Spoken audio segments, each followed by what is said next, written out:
So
now we're integrated.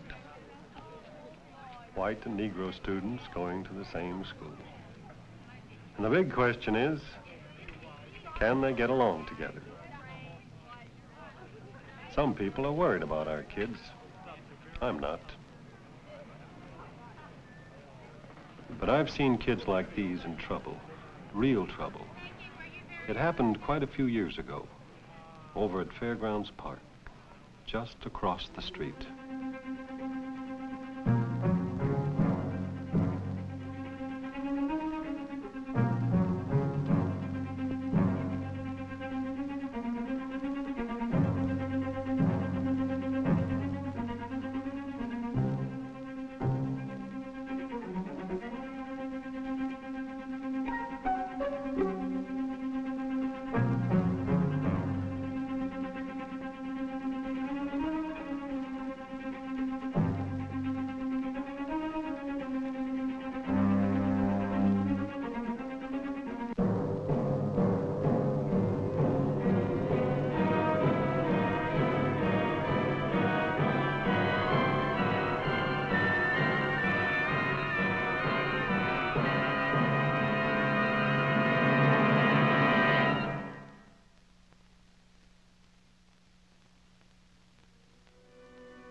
What was it that made us hate?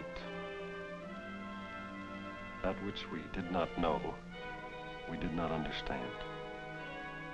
That which we did not understand, we feared. Fear, the beginning of hate. And yet there was no reason to hate. St. Louis was a quiet city. We all used the same library and the same parks and the same railroad station and public transportation. But what did we really share in common?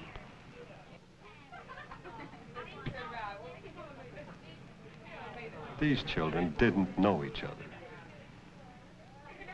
They could get up in the morning and ride the same bus to school, but they were strangers.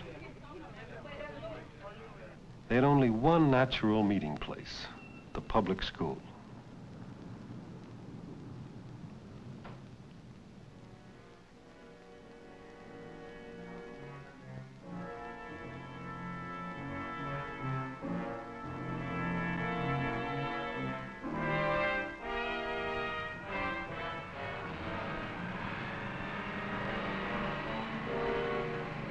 What goes through a child's mind when he learns he's equal but separate? Separate from the normal, the accepted, and the best.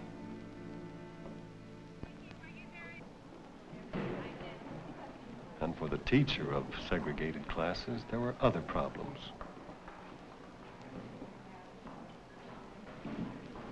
Some classes were overcrowded.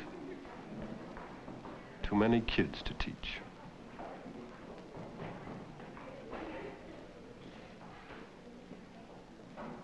A few blocks away, there were classes that didn't have enough students. Oh, we could talk a lot about good citizenship. We could study the Constitution and the Declaration of Independence. We could talk to our segregated classes about equality and the rights of man. But what could we say that would bring children together?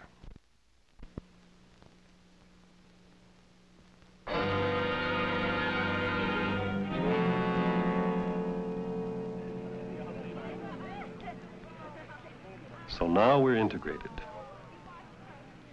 11 St. Louis high schools, no problems. Our school, one incident. At least that's what the papers are calling it. One incident, will it be the last or the first? The kids won't tell you or can't. Only one person really knows. And he isn't talking. Maybe he'll listen. How are you, Vincent?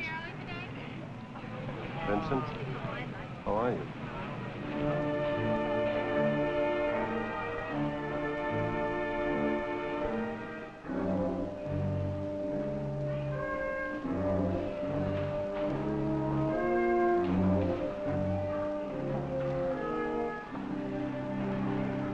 One angry boy can cause a lot of trouble.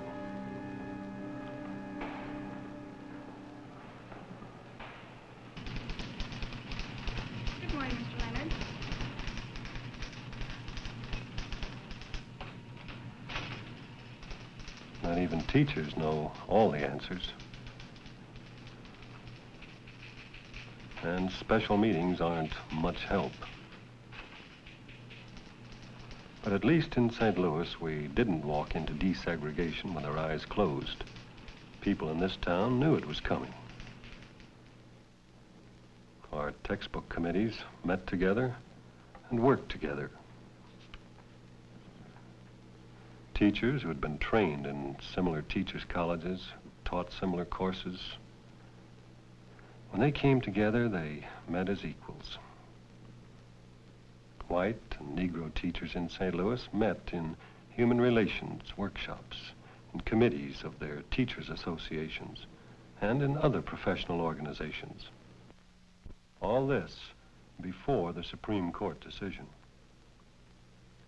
And while the Supreme Court studied the Constitution to see if segregation was legal, students in St. Louis were meeting on their own to find out if integration could work. Intergroup Youth had delegates from all the high schools in St. Louis. Well, all I know is at our school, there's some kids who just don't like colored people. Well, heck, some of the kids at our school don't like white people either. Well, I don't mean to say anything about anybody, but I've heard and read what goes on in Negro neighborhoods. Delinquency and things like that. Well, I live in a pretty fancy neighborhood, and we had some kids that broke into school and wrecked it. Well, I think it's the individual that counts. How are you going to get to know a person unless you meet them? When the Supreme Court ruled that segregation was illegal, these children were ready. And the school administration was ready. The schools could learn from the mistakes of the past. Plans for an orderly and gradual integration were prepared months in advance. But school plans were only paper. The real decision was up to the community. Support came from organized labor, the Metropolitan Church Federation, the Catholic Church, the Jewish Community Relations Council. And support for integration also came from some unorganized groups.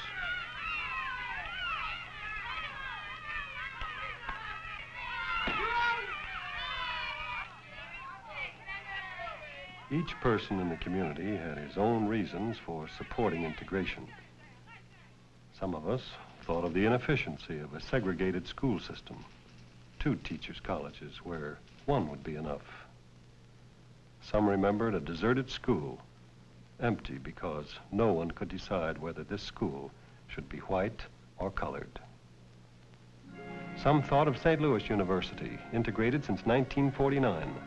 The Lutheran and Catholic parochial schools integrated since 1947. Washington University integrated since 1952. And some may have remembered the words of Earl Warren, Chief Justice of the Supreme Court. To separate children from others of similar age and qualifications solely because of their race generates a feeling of inferiority as to their state in the community that may affect their hearts and minds in a way unlikely ever to be undone. That may affect their hearts and minds in a way unlikely ever to be undone. But the biggest group in the community was yet to be heard from. Parents. They've never met each other, never sat down in the same room together. But in the weeks before integration was to begin, they came together in schoolrooms and basements all over St. Louis to talk about their children. No questions? Don't tell me you don't have any. Well, now, I think you all know why we're here this evening. The decision to desegregate the St. Louis public schools has been made. And it's going to depend on how we do the job in our own neighborhoods as just how that decision's going to work out. That's why we're glad that your PTA and your Patrons Alliance has helped us to call you to this meeting this evening. We have some guests here. They don't like to be called experts to answer your questions. First, Mr. Bohannon of the Urban League, and Dr. Morris, who is Chief Psychologist of the Board of Education, and I'm sure you all know Mr. Barnes, our principal, and many of you also know our doctor, Mr. Buchan. And I am Virgil Border of the National Conference of Christians and Jews. Now, who has the first question? The real questions are the ones people don't like to talk about in public, but they come out one way or another. All right. I wonder about the health standards, and I wonder if we're going to have any problems. She's worried about communicable diseases. I would like to know what percentage of white and Negro students that will be going to our school. He's heard that Negroes are taking over the neighborhood. Is our school going to be able to keep its high standards? She's been told that Negroes are less intelligent than whites. I'd like to know what our school plans on doing about things like social dancing. He's worried about intermarriage. I think I can answer the medical question. All students are required to take medical examinations, and we just don't let the sick ones in. I can't give you the exact percentages of Negroes and whites who will attend our school next year, but the plan is to have the students attend the school in their district. Now, if a student wants to attend the school where he's going now until he graduates, that will be permitted. But there won't be any transfer students, and the new students will have to attend the school in their district. I don't want to start any rumors, but I've heard said that some people are not going to send their children to a mixed school. Well, if you want to take your family and move them out of this district into an all-white district, you can do that. But the school board has ruled that the children in a district will attend a school in that district, and I'm sure they're going to enforce that law. It's our job to make our school a school worth attending, and I'm sure we're going to do that. Concerning the problem of standards, I would like to speak as a school psychologist. Our division administers more than 100,000 tests of intelligence and achievement annually.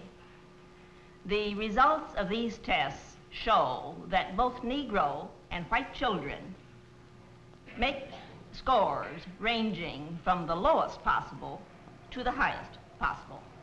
So you're worried because you think high school social functions might cause intermarriage. Well, you needn't be.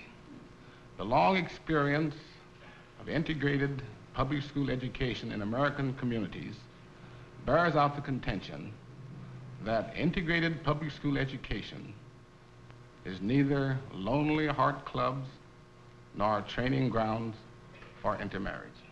He still wants to know if these men want their children to marry into other races. May I add one thing here?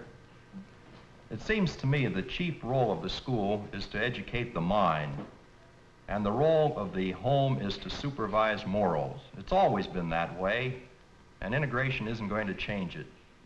The minority has its questions, too. Do you think that all of the teachers will be able to understand so many different kinds of children? She wants to know if white teachers will be fair to Negro students. Do you think we're going to have disciplinary problems in our schools? He's heard a rumor that white boys are planning to beat up Negro boys when school opens. I'd like to answer those questions. I'm a teacher at the school, and we all have problems about desegregation. But doesn't it all come down to this? Are we moving too quickly? Should we wait?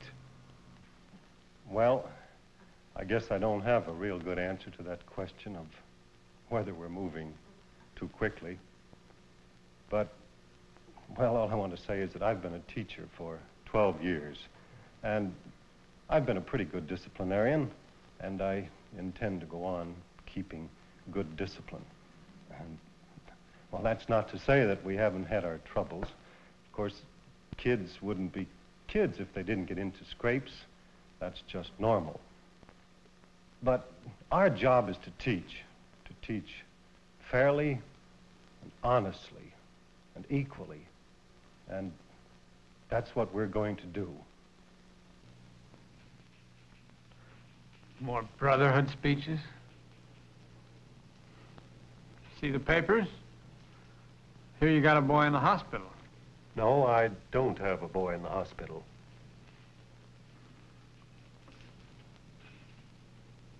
We weren't ready for it. I could have told them. We should have waited a year or two. Brotherhood.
But if we're really wrong, we should have found out last fall, on the first day of integrated school.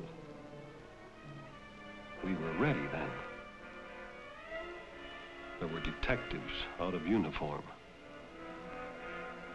The newspapers cooperated by avoiding scare headlines and by keeping their cameramen and their cameras out of sight.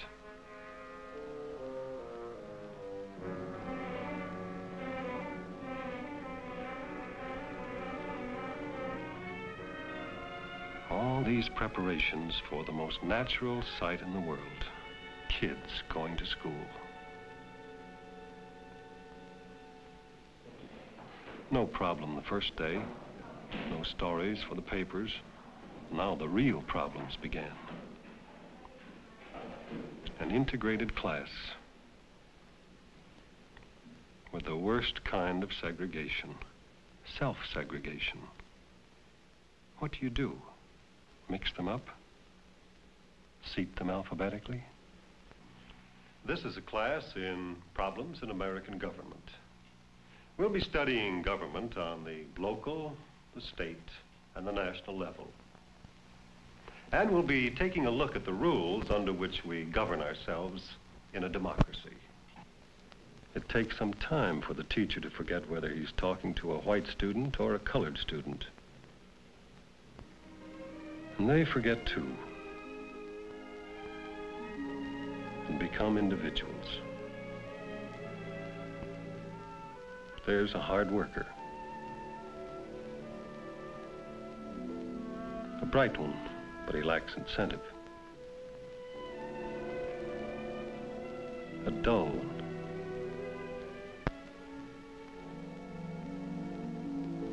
But each of them an individual to be worked with, stimulated, encouraged.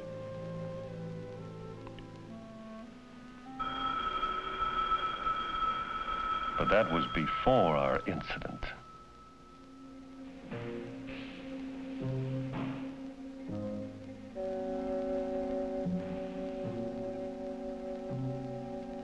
Our incident.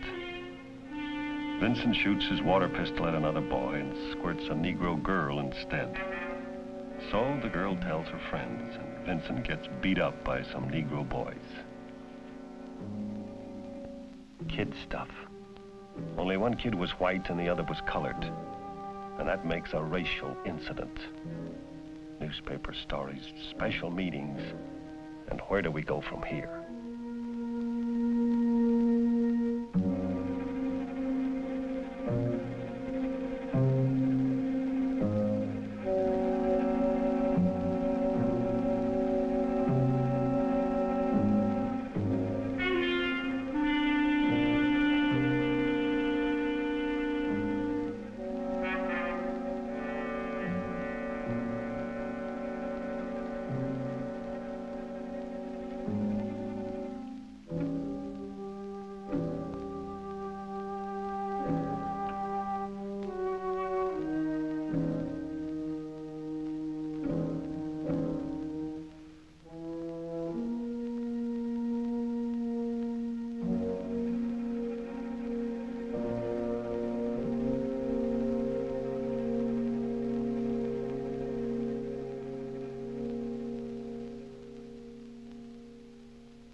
Good luck.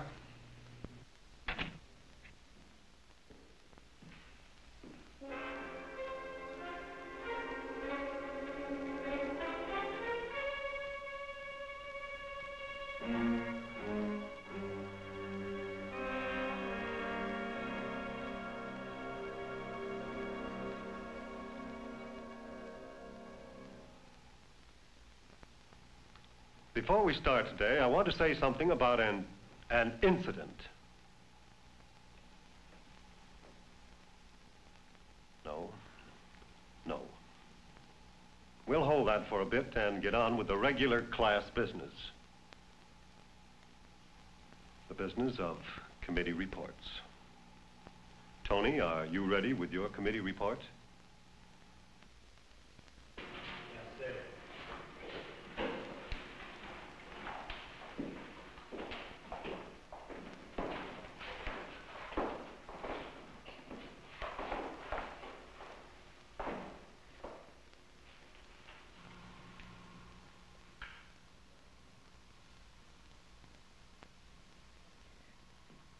This is the Committee on Municipal Government.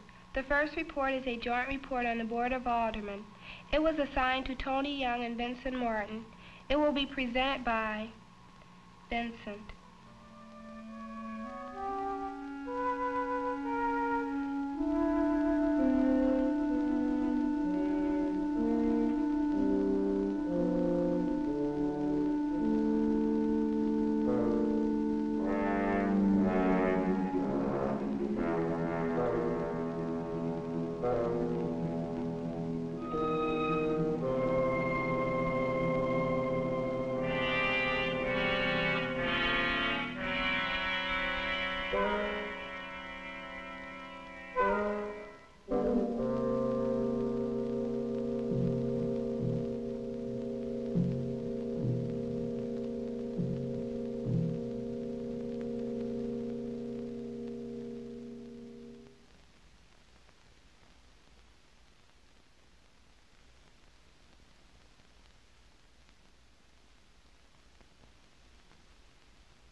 This is the report on the Board of Aldermen. It is a joint report prepared by Tony and me.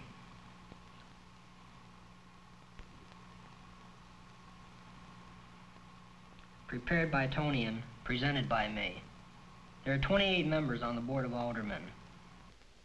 They're elected by the voters of our community for the purpose of running our city.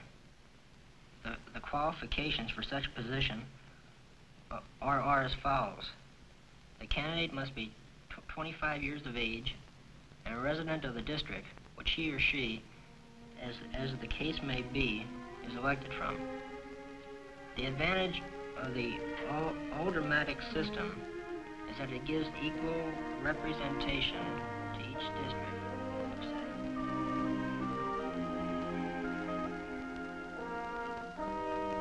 A teacher's job is to teach, whether it be in St. Louis or any other place. And the test of integration is what happens in the classroom. And my kids are going to pass that test.